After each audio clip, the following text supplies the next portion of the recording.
Hello friends, welcome to my first session on time series. This is a session in which I will discuss very few basic concepts of time series like ACF and PSCF.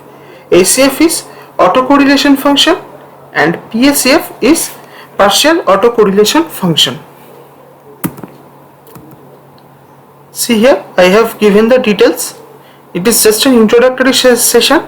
In the later stage, I will discuss why and where this PSCF and ACF are applied and stationarity, different types of stationarity and the tests which are involved to check stationarity. Now partial correlation. Now, before going to autocorrelation, we have to understand what is partial correlation. See, PSCF is a full form of partial autocorrelation, and partial correlation, it means that the correlation value between two variables while the effect of the third variable or many other variables are eliminated. For example, if we have three variables and we want to find the effect of among the two variables eliminating the effect of the third, then we can use this partial correlation concept. I will also show you an example to prove it to you and how it is used. Here I am giving you a small presentation to make you understand the basic concepts. See, I am explaining here the basic concept of partial correlation. See, this is a diagram which involves the relation between profit, the total number of salesmen and the total sales. These are correlated with each other. Now, what if suppose the CEO of the company wants to know that what is the correlation between profit and total sales if I don't want to calculate the total number of salesmen. Maybe he wants to take some decisions regarding the salesmen who are performing that well or something like that. Then he can apply a partial correlation. See, when he will apply the partial correlation, it will eliminate the effect of the total number of salesmen, and the correlation value will give the correlation between the profit and total sales. The partial correlation function formula, that is PSCF formula. This is the formula of partial correlation. Rho represents this P like thing is called rho. It represents the correlation coefficient, and P of xy represents correlation between x and y. Similarly, P rho of xz represents correlation between x and z, and rho of zy represents the correlation between z and y, and so on. See, the formula here, it represents the correlation between x and y by eliminating the effect of z. Now, what is autocorrelation? Autocorrelation is the thing which is used in time series basically, because when autocorrelation, the term auto is coming, then it means that the concept of time series is coming. That is, we will get a lagged time, we will use the concept of lagging of time series, which I will explain in this later stage of the video. Now just see the theory part. Now autocorrelation is a correlation between a given time series and a lagged version of the same series. Now what is lagged version? I will show you.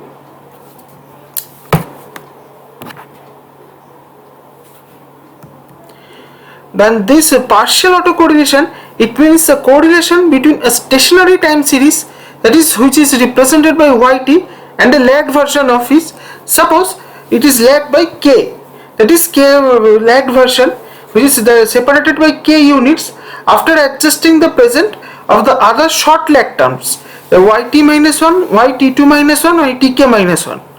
Now this is a basic theory. I am now going to show you the in an Excel sheet I will explain this all. Just I'm showing the formula of autocorrelation function. See, the function of autocorrelation is this one.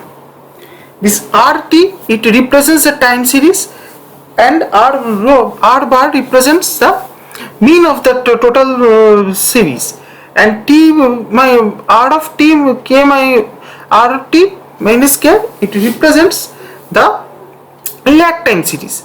I will show you each and every part of this.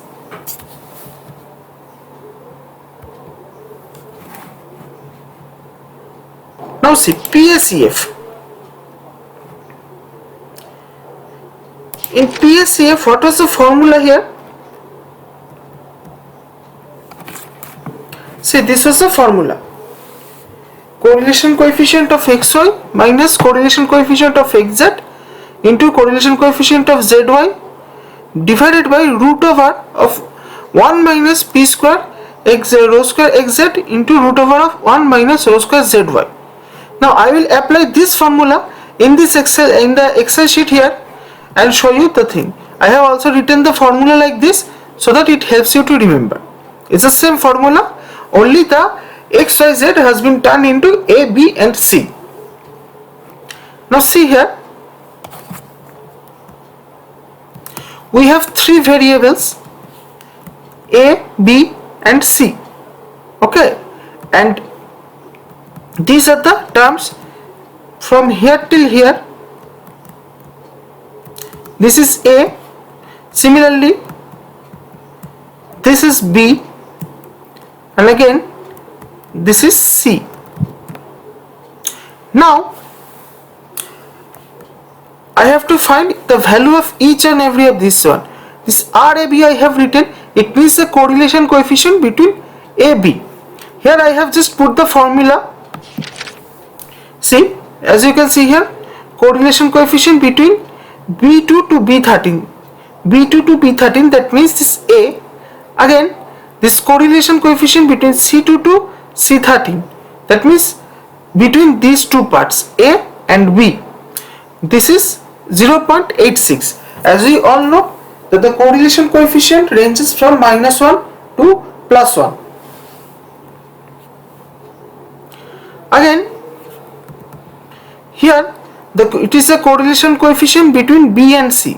So as you can see here is C2 to C13. That means from here till here, and from D2 to D13, from here till here. So we are finding the correlation coefficient between B and C. So it is given here like this, 0.96. Similarly for CA, as you can see here, the same formula is used. Now if we put the values in this formula, we will get this value -1. See here, I have just put the formula. See, R of AB, this B15. So B15 we have put here the formula. The value of the cell B15 will be there, minus R of AC into R of BC. It means this one into this one. So I have put this. See, if you just follow the cell numbers, you will be able to understand what values I have put. Now since this is raised to the power 0.5, so I have used the square root formula, and this is a square, so I have used multiplied by this same value here. So square root of 1 minus B19 into B19 into 1 minus B17 into B17. B17 is this part, that means row of BC, and B19 row of CA.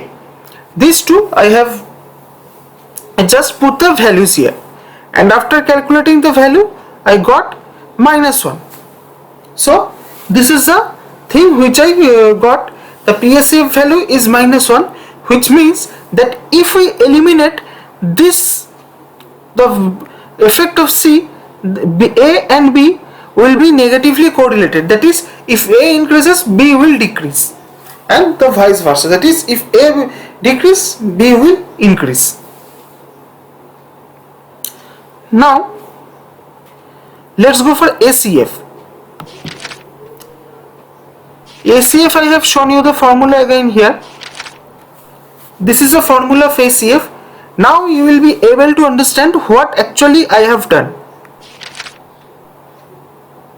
See, this is the actual time series from here till here. This is the actual time series. Now lag by 1. This is, for example, if we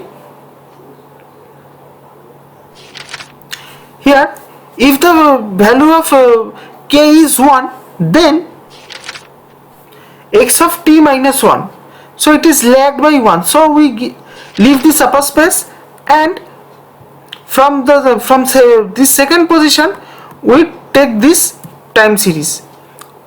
See here, if you match that from this part till this part 24, since one value is missing, so from here till here the last row is left out, so we have kept it here.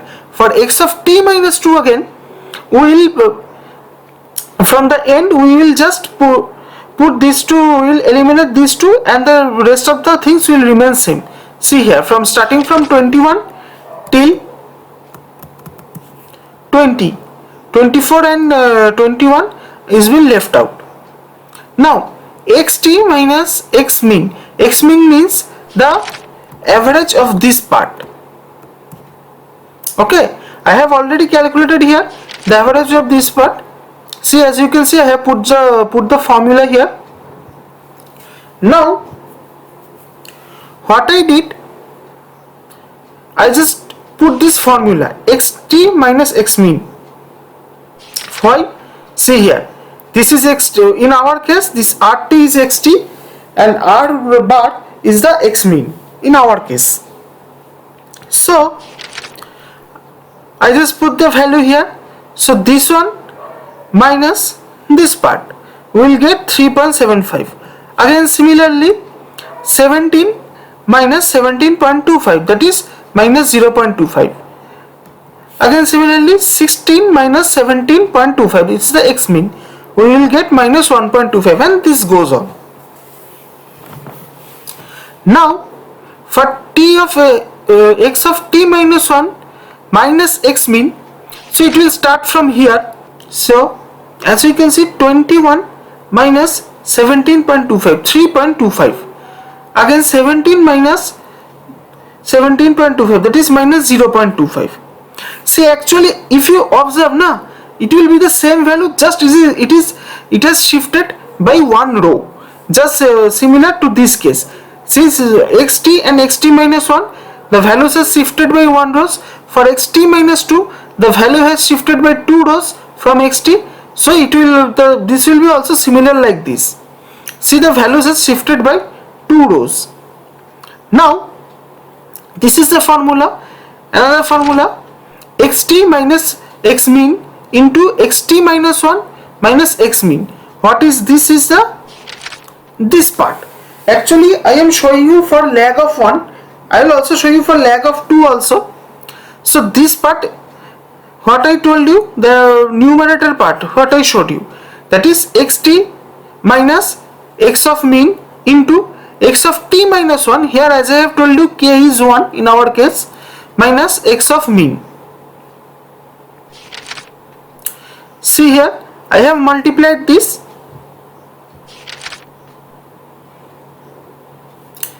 See, x of t into minus x mean into x of t minus 1 into x mean.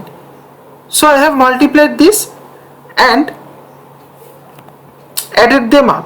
Why I added them up? See, this is a summation here, so I added them up and I got this thing. Again, the denominator part is this one, xt minus xt mean whole square. That means we should multiply this one, we should square this part.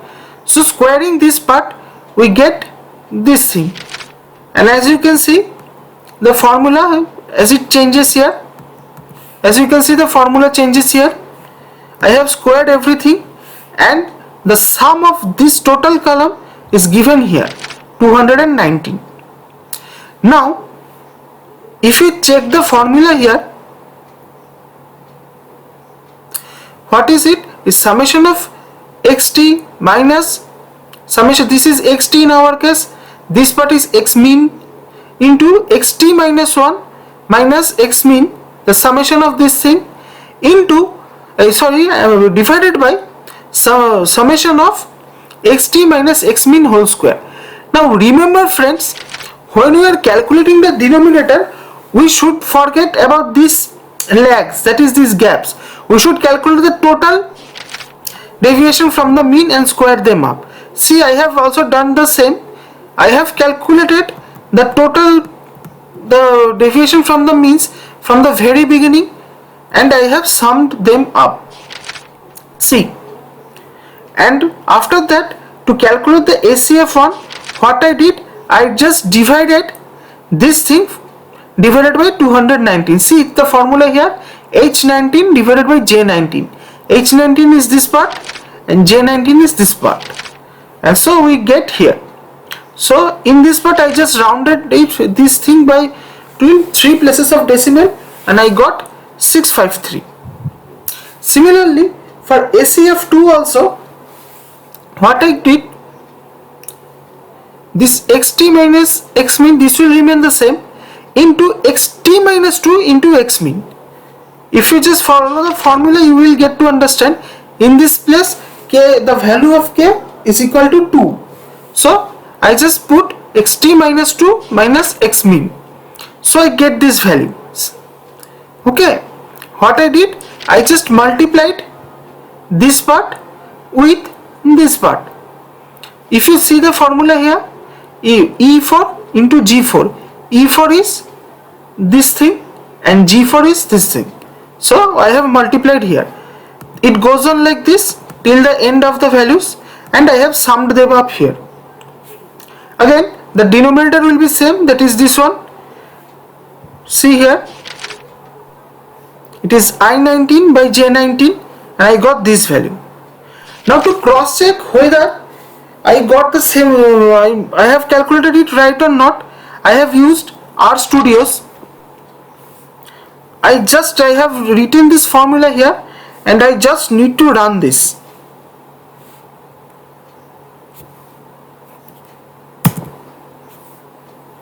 See here, for lag 0 it will be 1, obviously everything will be correlated with each other perfectly. For lag 1 it is 0.653. See, it is 0.653. For lag 2 also it is 0.277. See, 0.277. Actually these are rounded off till 3 places of decimal. Now friends, this is the end of this video. If you like the video, please share with your friends, and please comment if you want to make anything, if you want to have know more, or if you have any doubts regarding this video. And I will, in the next session, I will discuss about stationarity. Actually, I am not using any boards or something because these things are calculation intensive, and so I have to use this laptop. But one thing I want to tell you, that at the end I will make a video on time series, in which I will use either Python or R to show you how the time series is done in practical field. Please comment in which you want to learn, whether you will prefer Python or whether you will prefer R. Thank you friends, and have a great day.